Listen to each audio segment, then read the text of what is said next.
आगे बढ़ते हैं। जम्मू कश्मीर में मजदूरों और दूसरे राज्यों के रहने वालों को निशाना बना रहे हैं आतंकी, और उन आतंकियों को कुचलने के लिए अब केंद्र सरकार फुल एक्शन में आ चुकी है।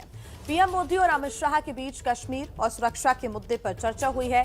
सेना प्रमुख एमएम नरवणे ने एलओसी पर फॉरवर्ड लोकेशन का दौरा किया और आज कश्मीर मुद्दे पर संसद की स्थायी समिति की भी बैठक होनी है।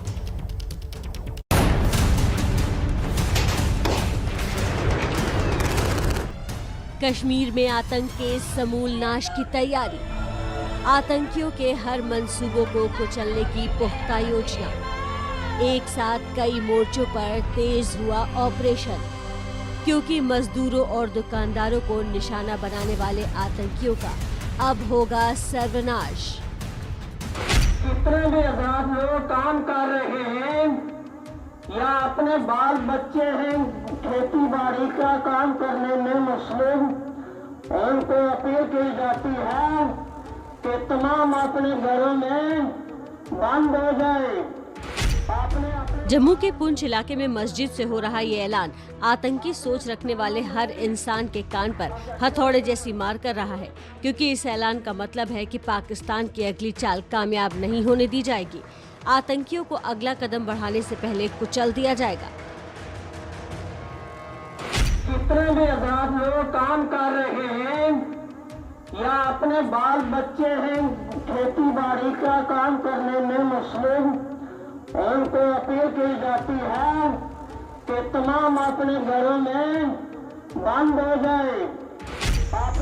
ये ऐलान उसी इलाके में हो रहा है जहां सेना ऑपरेशन चला रही है।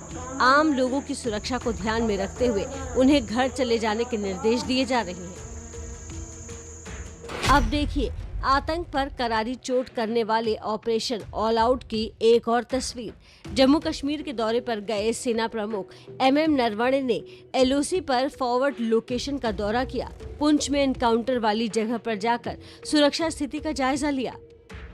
पुंछ और राजौरी के जंगलों में 10 अक्टूबर से सेना आतंकियों की एक टोली की तलाश कर रही है। सेना ने जंगल में छिपे आतंकियों की घेराबंदी कर दी है। आतंकियों के खिलाफ कार्रवाई में 9 सैनिक शहीद हो चुके हैं।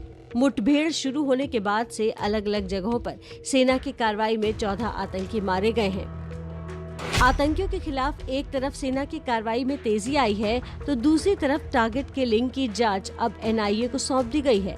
एनआईए आतंकियों की बदली रणनीति के पाकिस्तानी लिंक की भी जांच करेगी। दरअसल सिर्फ जम्मू कश्मीर में ही नहीं, बल्कि दिल्ली में भी बैठकों का दौर चल रहा है। कश्मीर में बदले हालात और उससे निपटने के लिए सरकार के उठाए कदमों पर चर्चा के लिए आज एक अहम बैठक होने जा रही है। गृह मंत्रालय से जुड़ी संसद की स्थायी समिति की आज बैठक होने वाली है। कांग्रेस नेता आनंद शर्मा स्थायी समिति के अध्यक्ष हैं। कश्मीर के ताज़ा घटनाक्रम के बाद स्थायी समिति की ये पहली बैठक। गैर कश्मीरी है, जो कश्मीरी पंडित हैं या जो अल्पसंख्यक है वहाँ, उनको चुन चुनकर टारगेट करने का प्रयास किया गया है। लेकिन मैं आपको विश्वास दिलाना चाहूँगा कि जब तक नरेंद्र मोदी जी की सरकार है, स्थिति को हम बिगड़ने नहीं देंगे और हालात बहुत जल्दी सामान्य होंगे। घाटी में आतंकी छोटे दुकानदारों, मजदूरों को निशाना बनाकर दूसरों राज्यों से आए लोगों के मन में खौफ भरना चाहते हैं। उनकी कायराना हरकतों से आज कई परिवारों में मातम।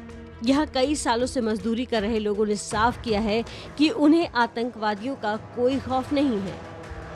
कोई डर नहीं है, कोई सवाल नहीं रहा, कोई प्रॉब्लम नहीं है। हमारे को बहुत अच्छा लगा, अच्छे रह रहे। जम्मू कश्मीर में आतंकियों की इन कायराना हरकतों पर अब हमेशा के लिए लगाम लगने वाली है। आने वाले दिनों में कश्मीर में गोलियों की गूंज सुनाई तो जरूर देगी, लेकिन वो गोली आतंकवादियों की जान लेने के लिए चलेगी।